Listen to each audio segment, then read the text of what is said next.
Welsh Beacon's Prepper Diary, Part 2, by Slave to No Man. Prologue. Not mad, just early.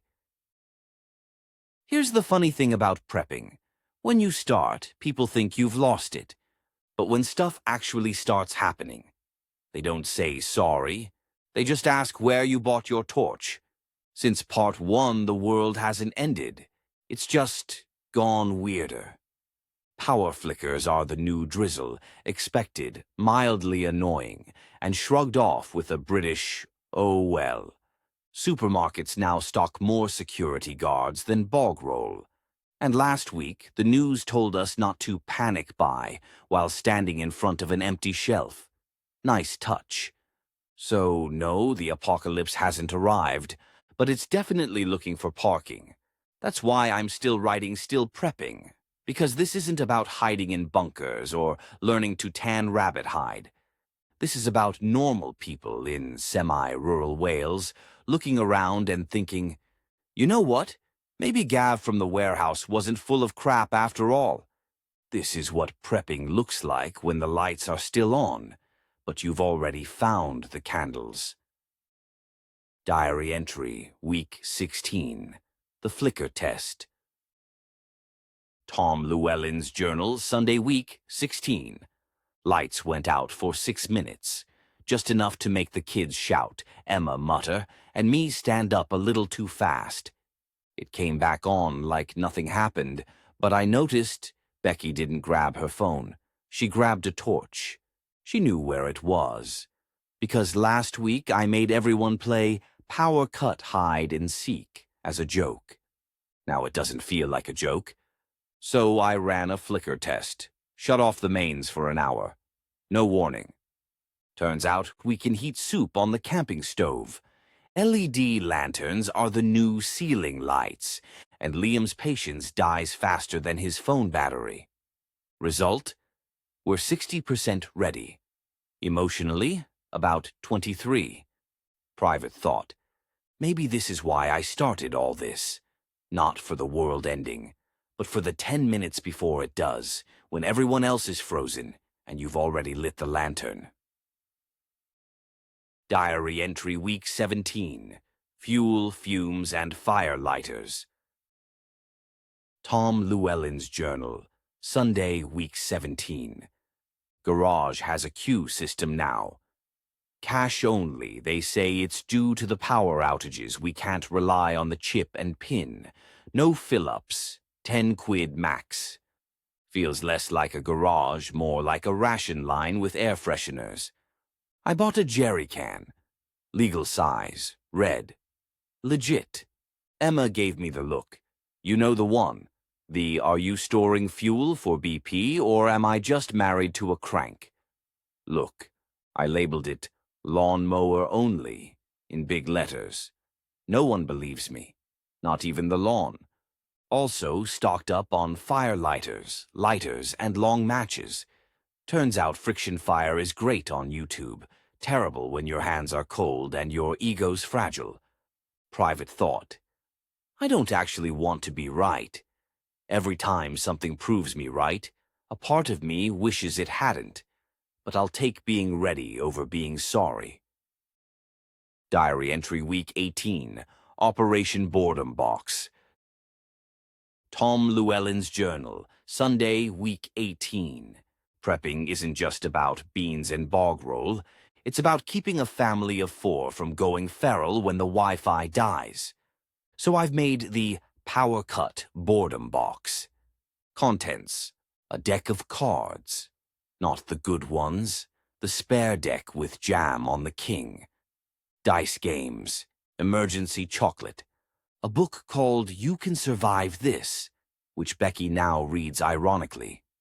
We tested it Saturday night. No phones, no screens, just laughter, fake arguments, and Emma cheating at Uno like her life depended on it. I think this box will save us more than the pasta will. Private thought. It's not just about feeding them or keeping them safe. It's about keeping their minds from slipping into fear. Sometimes the best prep is a daft game and a warm laugh. Diary, Entry Week 19, Barter Bin 2.0. Tom Llewellyn's Journal, Sunday, Week 19. Upgraded the barter stash. Turns out my original version, a drawer full of spare socks and 2 broken torches, wasn't exactly community gold. New items. Mini toiletries, hot item in a cold world, hand warmers, batteries, AAA, better than crypto. Sewing kit, Emma's idea.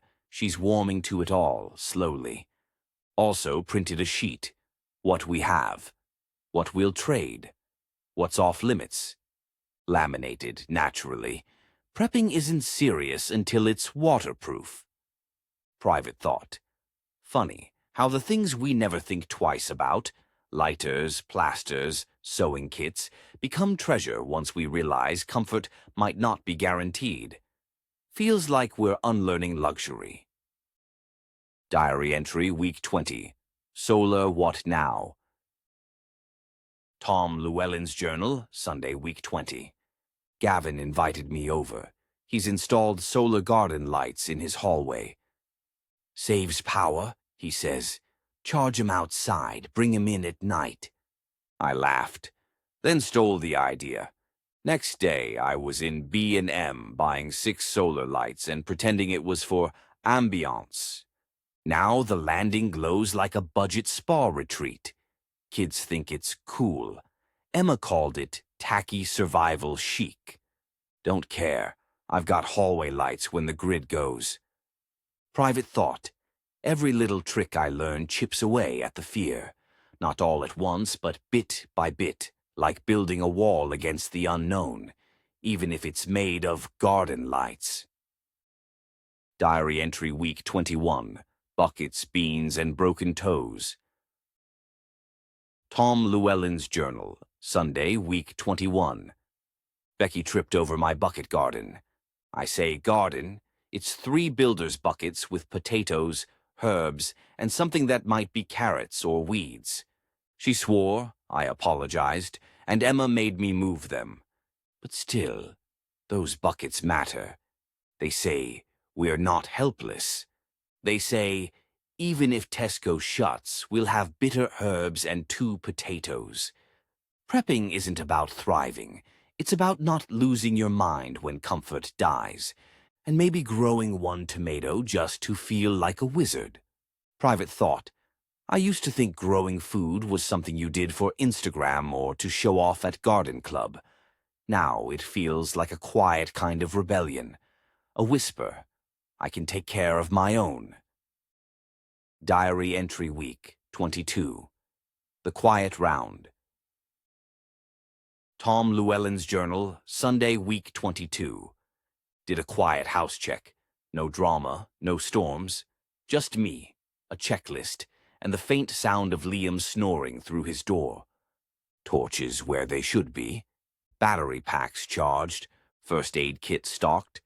Tins of ravioli, beans, corned beef, spam, and soup, all present and correct. I also put a whistle in Emma's drawer. She'll mock it until she needs it. This isn't paranoia, it's habit. Like brushing your teeth before bed. Only instead of plaque, you're trying to stop panic. Private thought. No one sees the hours you put into being prepared. But when things wobble, that calm, that steadiness, comes from somewhere. And it matters, especially when everyone else is still trying to shrug it off and waiting for help. Diary entry week 23. Cold water, hot tempers. Tom Llewellyn's Journal, Sunday, week 23. Boiler died for 6 hours. Emma went full fury. Becky said she was basically in a Netflix survival show. Liam just kept his hoodie up and avoided eye contact. Me? I used the kettle on the camping stove, heated water, washed with a flannel like a Victorian coal miner. When it came back on, no one thanked me. But no one called me mad either. We had a hot meal, dry towels, and a family that knows we'll cope if it happens again. Call it a win. Private thought. We didn't fall apart. That's what stuck with me.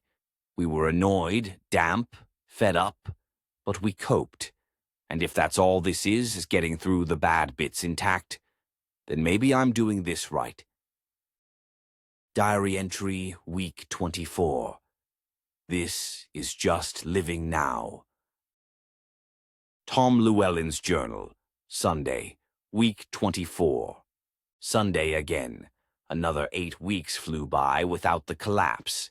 Funny how prepping used to feel like planning for a storm. Now it just feels like common sense.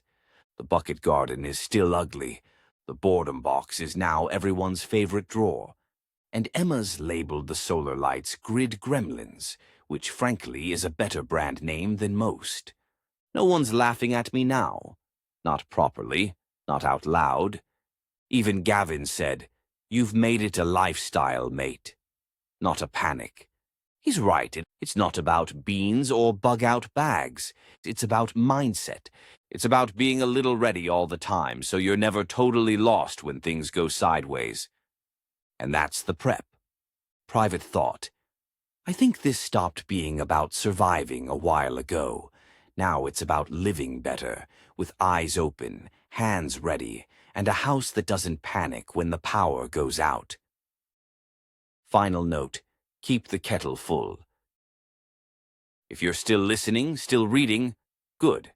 That means the lights are still on, or the torch is still charged, or the fire's still burning, and you've figured out how to boil water without scalding your eyebrows from the steam.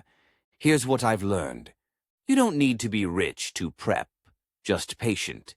You don't need to be brave, just not blink when things flicker. And you don't need to win, just last, laugh, breathe, then open a tin of ravioli and carry on. We're not tinfoil hat people. We're just the ones who thought ahead. And sometimes, that's enough. Tom.